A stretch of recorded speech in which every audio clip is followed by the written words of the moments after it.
Hello friends, chase the goal के इस online platform पे आपका स्वागत है। आज हम बात करने वाले हैं हमारे कहानी के नायक पृथ्वीराज चौहान तृतीय के बारे में, हमारे अजमेर के नायक पृथ्वीराज चौहान तृतीय के बारे में। कौन थे पृथ्वीराज चौहान तृतीय? पृथ्वीराज चौहान तृतीय जो थे, जो हमारे पृथ्वीराज थर्ड जो थे, ये कौन थे? ये पृथ्वीराज थर्ड जो थे वो अजमेर के शासक थे। कहां के शासक थे? अजमेर के शासक थे। पिता कौन थे इनके? इनके पिता थे सोमेश्वर चौहान। सोमेश्वर क्या थे? इनके पिता थे। कब से कब तक? सोमेश्वर चौहान का जो राज्यकाल था वो 1169 से लेकर के 1177 ईस्वी तक इनका राज्यकाल रहा था।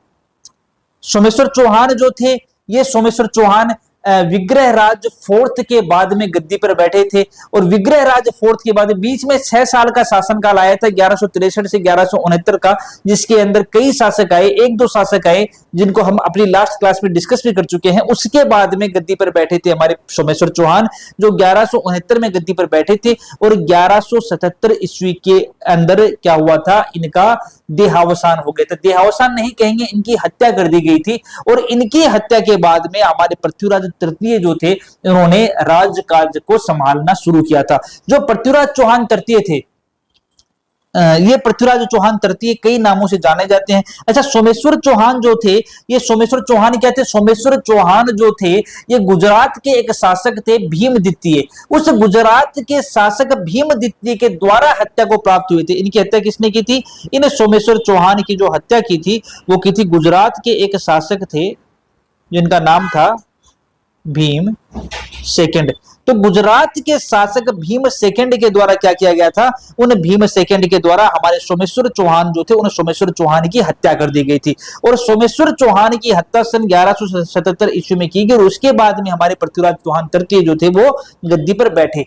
4 बांस 24 गज अंगुल अष्ट प्रमाण ऊपर सुल्तान है मत चूके चौहान, चंद्र वरदाई के द्वारा कही गई बात बहुत ही फेमस है, जो पृथ्वीराज चौहान को बताने का काम करती है कि पृथ्वीराज चौहान कितने वीर थे कि आंख बंद करने के बाद भी, या कह सकते हैं कि उस दौरान जब उन्होंने बाण चलाया था तो उनकी आंखें फोड़ दी गई थी मोहम्मद गोरी के द्वारा, फिर भी उन्होंने क्या किया? इस शब्दांश के बेसिस पे, ये जो दोहा कहा गया उस दोहे के बेसिस पे उन्होंने क्या किया? उस मोहम्मद गोरी को अपने मंच पर से अपनी शब्द भेदी बाण के द्वारा मार गिराया था। तो यह जो पृथ्वीराज चौहान थे, इन पृथ्वीराज चौहान तृतीय के पिता जो थे उनका नाम क्या था? उनका नाम था सोमेश्वर चौहान। इनकी माता का नाम क्या था? इनकी माता का नाम था कर्पूरी देवी।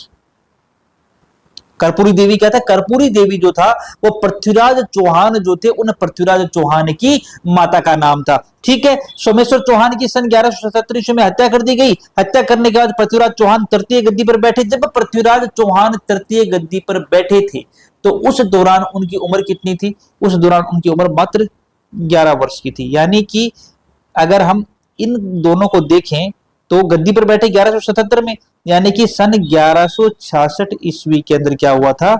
हमारे पृथ्वीराज तृतीय का जन्म हुआ था। पृथ्वीराज थर्ड कब पैदा हुए थे? पृथ्वीराज थर्ड का जन्म सन 1166 ईस्वी में हुआ था। ठीक है, तो अगर हम एक मोटी मोटी इंफॉर्मेशन की बात करें तो जो हमारे पृथ्वीराज तृतीय हैं, जो पृथ्वीराज थर्ड हैं, इन पृथ्वीराज थर्ड के बारे में क्या है? पिता कौन थे? सोमेश्वर चौहान। माता कौन थी? कर्पूरी देवी। जन्म कब हुआ था इनका? 1166 ईस्वी में। गद्दी कब संभाली इन्होंने? 11 वर्ष की अल्पायु में। 11 वर्ष की अल्पायु में क्या हो गए थे? ये गद्दी पर बैठ गए थे। ठीक है, जब पृथ्वीराज तृतीय गद्दी पर बैठे तो पृथ्वीराज तृतीय के गद्दी पर बैठने पर जो राज्य का काम संभाला, क्योंकि उनकी उम्र अल्पायु थी, 11 वर्ष की थी, इस 11 वर्ष की आयु के अंदर राजकाज संभालना इतना आसान नहीं होता, ना ही हमारी बुद्धि इतनी परिपक्व होती है कि हम उसके अकॉर्डिंग डिसीजन ले पाए। तो उस दौरान गद्दी संभालने का काम या राजकाज संभालने का काम जो किया गया वो किया गया इनकी माता के द्वारा। कौन थी इनकी माता? कर्पूरी देवी जो थी, उन कर्पूरी देवी इनकी माता के द्वारा राजकाज संभालने का काम किया गया था। था। इस राजकाज के संचालन के अंदर जो इनकी मदद की थी, वो मदद किसने की थी? कदम्बवास ने की थी। किसने की थी? इनकी मदद करने का काम किया था कदम्बवास ने। कदम्बवास, जिसको कैमास भी कहते थे। ठीक है, राजकाज में मदद किसने की? कदम्बवास ने। कदम्बवास कौन था? कदम्बवास राज्य का मुख्यमंत्री था। जो मेन मंत्री था वो कौन था? वो कदम्बवास था। इसके अलावा एक सेनाध्यक्ष और था। उस सेनाध्यक्ष का नाम क्या था? भुवनमल। तो भुवनमल और कदम्बवास ने कर्पूर देवी की क्या की थी? राजकाज के संचालन में मदद की थी, जब तक पृथ्वीराज चौहान क्या ना हो जाए, पृथ्वीराज चौहान के अंदर वह समझ विकसित ना हो जाए। ठीक है, लेकिन पृथ्वीराज चौहान ने क्या किया? पृथ्वीराज चौहान तृतीय ने सन 1178 के अंदर राजकाज अपने हाथ में ले लिया। ठीक है, राजकाज कब हाथ में लिया? 1178 में पृथ्वीराज चौहान तृतीय ने अपने हाथ में ले लिया। पृथ्वीराज चौहान तृतीय जब गद्दी पर बैठा, तो जब गद्दी पर पृथ्वीराज चौहान तृतीय बैठा तो उसके सामने कई समस्याएं थी। कई समस्या क्या थी? जैसे मान लो कि यह आपका अजमेर है, जहां पर पृथ्वीराज जो है वो गद्दी पर बैठा हुआ है। ठीक है, इस पृथ्वीराज के सामने समस्या क्या थी? पहली समस्या तो ये थी पृथ्वीराज चौहान तृतीय के सामने कि पृथ्वीराज चौहान तृतीय का जो चाचा था अपर गांगे, ठीक है, पृथ्वीराज चौहान तृतीय के चाचा थे जिसका नाम था अपर गांगे, वह पृथ्वीराज चौहान तृतीय को क्या नहीं मानता था? राजा नहीं मानता था। उसका यह मानना था कि भाई गद्दी तो मेरी है और गद्दी पर मैं बैठूंगा तो पृथ्वीराज तृतीय कैसे बैठ गया? तो पहली समस्या पृथ्वीराज चौहान तृतीय के सामने जो थी वो क्या थी? उसका चाचा अपर गांगे जो था वो उसकी समस्या थी। दूसरा क्या था? अपर गांगे के साथ एक बंदा और था जिसका नाम था नागार्जुन। ठीक है, ये दोनों पृथ्वीराज चौहान तृतीय के लिए क्या बने हुए थे? समस्या बने हुए थे। तो पृथ्वीराज ने क्या किया? पृथ्वीराज ने सन 1178 ईस्वी के अंदर, कौन सी ईस्वी के अंदर? 1178 ईस्वी में अपने सेनापति के साथ मिलकर, अपने मंत्री के साथ मिलकर क्या किया? इनके साथ युद्ध किया। और उस युद्ध को क्या बोलते हैं? उस युद्ध को बोलते हैं गुड़गांव का युद्ध। गुड़गांव का युद्ध। और क्या किया इन्होंने? उस गुड़गांव के युद्ध के अंदर इन्होंने इनके विद्रोह का सफलतापूर्वक दमन किया। क्या किया पृथ्वीराज तृतीय ने? पृथ्वीराज तृतीय ने जो अपर गांगे थे और जो नागार्जुन थे उन दोनों को युद्ध के अंदर परास्त किया, और परास्त करके इन्होंने क्या किया? अपने चाचा की हत्या कर दी। और हत्या करने के बाद में क्या किया इन्होंने? हत्या करने के बाद में जो गुड़गांव का युद्ध था, उस गुड़गांव के युद्ध के अंदर इन्होंने विजय हासिल की, और विजय हासिल करने के बाद इन्होंने अपने एक जो कंटक था इनके मार्ग में, उससे छुटकारा पा लिया। ठीक है, दूसरी समस्या क्या थी इनके सामने? दूसरी समस्या इन पृथ्वीराज तृतीय के सामने थी भंडानक। कौन थे? भंडानक इनके सामने दूसरी समस्या थी। सन 1182 ईस्वी में। अच्छा, भंडानक क्या थे? भंडानक एक जाति थी जो सतलज प्रदेश से आती थी। ठीक है, भंडानक क्या थी? भंडानक सतलज प्रदेश से आने वाली एक जाति थी। सतलज प्रदेश से आने वाली एक जाति थी, आने वाली जाति थी। ये भंडानक क्या चाहते थे? ये भंडानक जो थे इन्होंने भरतपुर है, अलवर है, मथुरा है, इन क्षेत्रों में, इसके अलावा गुड़गांव है, हिसार, यहाँ तो ये रहते ही थे, गुड़गांव और हिसार के एरिया में रहते थे, और अलवर है, भरतपुर है, मथुरा है, इनके आसपास के एरिया में इन्होंने अपना प्रभाव स्थापित करने की कोशिश की, इनको इन्होंने जीतने की कोशिश की। जब इन्होंने इनको जीतने की कोशिश की तो पृथ्वीराज के साथ साम्राज्य विस्तार के कारण से क्या होगा? युद्ध होगा। और पृथ्वीराज ने क्या किया? पृथ्वीराज ने सन 1182 इसमें भंडानकों के खिलाफ विद्रोह किया, और भंडानकों के खिलाफ लड़ाई करके उन्होंने भंडानकों के विद्रोह का दमन करने का काम किया। ये कब किया? सन 1182 में। तो सन 1178 में पहले अपने चाचा अपर गांगे को इन्होंने क्या क्या मारा? तो अपर गांगे की तरफ से अपने राज्य को निष्कंटक किया। फिर सन 1182 ईस्वी में पृथ्वीराज तृतीय ने भंडानकों का दमन किया, और भंडानकों का दमन करके अलवर, भरतपुर, मथुरा वाला जो एरिया था उस एरिया को इन्होंने फ्री कराने का काम किया, और अपने साम्राज्य को इन्होंने और विस्तृत कर लिया। ठीक है, तीसरा काम क्या किया? तीसरा काम इन्होंने ये किया कि पृथ्वीराज चौहान तृतीय के सैनिक जो थे वो एक बार दिल्ली युद्ध के लिए गए हुए थे, और जब दिल्ली युद्ध के लिए गए थे तो दिल्ली से ये लौट रहे थे। जब ये दिल्ली से लौट रहे थे तो रास्ते के अंदर एक एरिया आया महोबा। रास्ते में क्या आया? एक एरिया आया, एक जगह आई। उस जगह का नाम क्या था? उस जगह का नाम था महोबा। ठीक है, और महोबा के अंदर किसका राज था? उस टाइम महोबा के अंदर परमदीदेव चंदेल का राज था। परमदीदेव चंदेल जो थे वो क्या थे, वो महोबा के राजा थे। उस टाइम पर महोबा के राजा कौन थे, उस टाइम पर महोबा के राजा परमदी देव चंदेल जो थे वो महोबा के राजा थे। और उनके दो वीर सेनापति थे, एक का नाम था आल्हा और एक का नाम क्या था, उदल। और ये कितने वीर थे इसके बारे में आप समझ सकते हैं कि छंद ओज बलिदान का आल्हा रचे सुजान, सुन वीरों के भुज फड़क कहे लड़ा दे जान, 16-15 यति रखे गा अलहेद रसवान, और मुर्दों में भी फूंकता छंद वीर नवजान। मतलब आल्हा और उदल जो थे वो इतने वीर थे कि ऐसा कहा जाता कि इनके अंदर इतनी शक्ति थी कि ये एक जो हमारी कीकर होती है ना बबूल, उस बबूल को भी डायरेक्टली जड़ समेत उखाड़ देते थे। अब ये अतिशयोक्ति है या रियल के अंदर है, लेकिन आल्हा और उदल का जहां कहीं भी आपको वर्णन मिलता है, इनकी वीरता के ही वर्णन मिलते हैं और इनकी शक्ति जो है वो उस इस कदर ही बताई गई है कि आल्हा और उदल शक्ति के अंदर भी सर्वश्रेष्ठ थे उस समय के अंदर। तो महोबा जो थे, जब पृथ्वीराज के सैनिक महोबा से लौट रहे थे, दिल्ली से लौट रहे थे, तो दिल्ली से लौटने के दौरान बीच महोबा के अंदर जिनके सैनिक जख्मी थे वो वहां पर क्या कर रहे थे, आराम कर रहे थे। तो उस दौरान परमर्दी देव चंदेल ने क्या किया, परमर्दी देव चंदेल ने उन पृथ्वीराज तृतीय के सैनिकों को मरवा दिया। अब पृथ्वीराज तृतीय के सैनिकों को मरवा देंगे तो डायरेक्टली दुश्मनी किससे होगी, पृथ्वीराज चौहान से हो गई। और जब पृथ्वीराज चौहान से दुश्मनी हो गई तो उस कारण से पृथ्वीराज चौहान ने एक और युद्ध लड़ा, और उस युद्ध का नाम क्या था, उस युद्ध का नाम था तुमुल का युद्ध। क्या नाम था उस युद्ध का, उस युद्ध का नाम था तुमुल का युद्ध। और उस तुमुल के युद्ध के अंदर पृथ्वीराज ने किसको हराया, परमर्दी देव चंदेल को हराया। और उस युद्ध के अंदर ही पृथ्वीराज के हाथों आल्हा और उदल दोनों मारे गए। तो पृथ्वीराज चौहान जो थे, उन पृथ्वीराज चौहान के द्वारा अपने गद्दी पर बैठने के साथ ही चारों तरफ से अपने राज्य को निष्कंटक करने के प्रयास शुरू कर दिए गए। और उस निष्कंटक प्रयास की शुरुआत उन्होंने 1178 ईस्वी में गुड़गांव के युद्ध से की, जहां पर उन्होंने अपरगांगे और नागार्जुन का वध किया। उसके बाद में सन 1182 ईस्वी में इन्होंने क्या किया, भंडानक जो थे उन भंडानकों का दमन किया। और तुमुल के युद्ध में इन्होंने महोबा के शासक परमर्दी देव चंदेल को उनके सेनापति आल्हा और उदल के साथ हरा दिया। इस प्रकार से पृथ्वीराज चौहान जो थे, उन पृथ्वीराज चौहान ने क्या किया, पृथ्वीराज चौहान के द्वारा अपने राज्य को निष्कंटक करने के प्रयास कंटिन्यू किए गए। ठीक है, अब समस्या कहां से खड़ी हुई, समस्या खड़ी होती है चालुक्य शासक के साथ। चालुक्य शासक कौन था गुजरात का, गुजरात का भीमदेव सेकंड था। अब भीमदेव सेकंड के साथ एक तो पहले भी दुश्मनी, क्यों दुश्मनी, क्योंकि चालुक्य शासक भीम सेकंड जो था इसके हाथों ही सोमेश्वर चौहान की हत्या हुई। किसके हाथों, जो गुजरात का एक शासक था, मान लो जैसे कि आपका ये हो गया आपका, ठीक है, यहां पर आपका ये आ गया आबू, ये पड़ गया आपका गुजरात। गुजरात का एक शासक था जिसका नाम था भीम सेकंड, चालुक्य शासक था।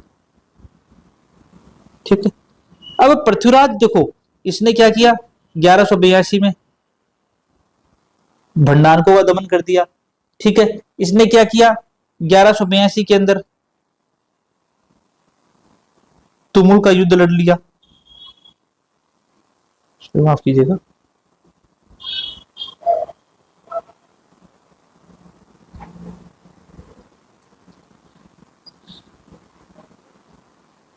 तुमुल का युद्ध लड़ लिया।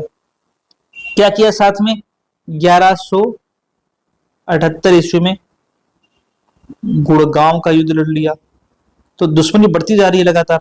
ठीक है, अब क्या हुआ कि भीम सेकंड से दुश्मनी तो पहले भी थी। ठीक है, क्यों, क्योंकि सोमेश्वर चौहान की हत्या की थी इन्होंने, तो दुश्मनी तो थी। अब घटना ऐसी घटी कि आबू की एक राजकुमारी थी जिसका नाम था इच्छनी। आबू की एक राजकुमारी थी जिसका नाम क्या था, इच्छनी जो थी वो आबू की राजकुमारी थी। आबू नरेश जैत सिंह जो थी, उसका एक नाम था सलक सिंह, उस सलक सिंह की पुत्री थी। ठीक है, अब यह जो आबू की राजकुमारी थी इच्छनी, इससे विवाह करना कौन चाहता था, इससे विवाह करना चाहता था भीम सेकंड। भीम सेकंड आबू की राजकुमारी से विवाह करना चाहता था। और आबू की राजकुमारी जो थी वो किस पर मोहित थी, वो पृथ्वीराज चौहान तृतीय पर मोहित थी। बीच में हमारा शासक कौन आ गया, बीच में हमारा आ गया कहानी का नायक पृथ्वीराज थर्ड। ठीक है। हुआ क्या, एक लव ट्रायंगल बना। लव ट्रायंगल क्या बना कि भीम सेकंड चाहता था आबू की रानी आबू की राजकुमारी इच्छिनी को, और इच्छिनी जो थी वो किसको चाहती थी, इच्छिनी चाहती थी पृथ्वीराज थर्ड को। ठीक है। तो अब ये भी क्या बन गया इनके बीच में, ये भी इनके बीच में एक संघर्ष का कारण बन गया। संघर्ष का कारण कैसे बन गया, संघर्ष का कारण ऐसे बन गया कि भीम सेकंड चाहे किसको, इच्छिनी को, और इच्छिनी चाहे किसको, इच्छिनी चाहे पृथ्वीराज थर्ड को। तो पृथ्वीराज थर्ड ने क्या किया, पृथ्वीराज थर्ड ने इस इच्छिनी से विवाह कर लिया। पृथ्वीराज थर्ड ने क्या किया, पृथ्वीराज थर्ड ने इस इच्छिनी से क्या कर लिया, विवाह कर लिया। अब पृथ्वीराज थर्ड जब इच्छिनी से विवाह करेगा तो डायरेक्टली लड़ाई किससे लड़ रहा है, वो डायरेक्टली पंगा किसने ले लिया, इसने इसे डायरेक्टली पंगा लिया किससे, भीम सेकंड से। ठीक है, डायरेक्टली किससे पंगा लिया, डायरेक्टली पंगा ले लिया भीम सेकंड से। जब भीम सेकंड से पंगा लिया तो दोनों में क्या होगा, दोनों में युद्ध होगा। अब युद्ध के दो कारण हो सकते हैं। पहला हो सकता है कि पृथ्वीराज चौहान के मन में रहा हो कि मैं अपने पिता की मृत्यु का बदला लूंगा, और दूसरा कारण क्या हो सकता है, दूसरा कारण हो सकता है कि पृथ्वीराज चौहान ने जानबूझ करके इच्छिनी से विवाह किया ताकि क्या हो सके, भीम सेकंड से वो लड़ाई लड़ सके। तो कोई भी कारण रहा हो, अब इच्छिनी के कारण से पृथ्वीराज चौहान तृतीय और भीम सेकंड में क्या होता है, युद्ध होता है। और इस युद्ध में क्या होता है, इस युद्ध के अंदर भीम सेकंड जो होता है वो मारा जाता है। ठीक है, इस युद्ध में क्या होता है, इस युद्ध के अंदर भीम सेकंड जो है वो, भीम सेकंड इस युद्ध के अंदर मारा जाता है। तो भीम सेकंड के मारे जाने के बाद पृथ्वीराज चौहान को आप देख सकते हो कि कहां कहां से उसने दुश्मनी क्रिएट कर ली। यहां से भंडानक हो गए, यहां से गुड़गांव के युद्ध की बात आ गई, तुमुल का युद्ध हो गया, और अब कौन आ गया, गुजरात के शासक से भी पृथ्वीराज चौहान ने क्या कर लिया, एक चालुक्य चौहान संघर्ष की शुरुआत कर दी। इतना क्लियर है। ठीक है, तो इस प्रकार आप देख सकते हो कि पृथ्वीराज चौहान अब चारों तरफ धीरे धीरे अपने शत्रुओं से घिरता हुआ जा रहा है। एक काम और कर दिया बाद में, काम क्या किया, काम ये किया कि दिल्ली का एक शासक होता है, दिल्ली का एक शासक था, जो हमारी दिल्ली थी,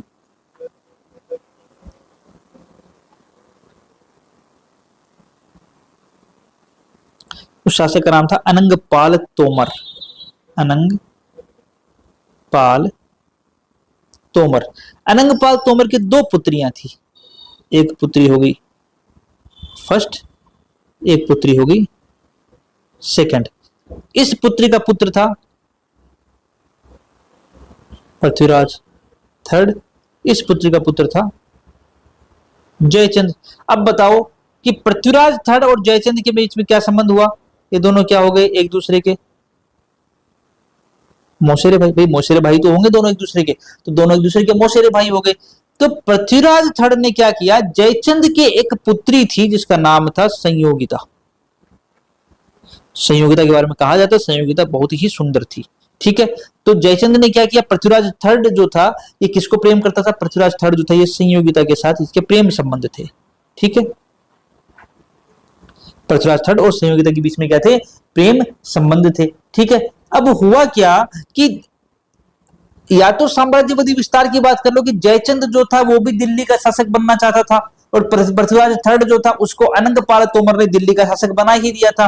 तो इस कारण से दोनों में वैमनस्य पैदा हुआ होगा। लेकिन बहाना जो बना वो संयोगिता जो थी उनके बीच में संघर्ष का बहाना बनी। कैसे बनी कि जयचंद ने क्या किया, जयचंद ने एक स्वयंवर आयोजित करवाया, और उस स्वयंवर के अंदर उसने देश विदेश के सभी राजाओं को बुलाया, लेकिन पृथ्वीराज थर्ड को नहीं बुलाया। और पृथ्वीराज थर्ड की द्वारपाल की मुद्रा में, सैनिक की मुद्रा के अंदर एक प्रतिमा बनवाई, और उस प्रतिमा को उसने क्या किया, उस प्रतिमा को उसने उस स्वयंवर सभा के गेट के ऊपर खड़ा कर दिया। ठीक है, स्वयंवर सभा के गेट पर पृथ्वीराज थर्ड की मूर्ति लगा दी गई। अब क्या हुआ कि संयोगिता जो थी जब स्वयंवर में आई तो उसने देखा कि जो गेट है उस गेट के ऊपर पृथ्वीराज थर्ड की मूर्ति लगी हुई है, तो उसने वो माला पृथ्वीराज थर्ड की मूर्ति को पहना दी। और उसी समय पृथ्वीराज चौहान का आना होता है और संयोगिता का हरण करना होता है, और हरण करके संयोगिता को पृथ्वीराज चौहान अपने साथ ले जाते हैं। इस प्रकार से जयचंद जो था उस जयचंद के साथ भी पृथ्वीराज ने क्या कर ली, शत्रुता पाल ली।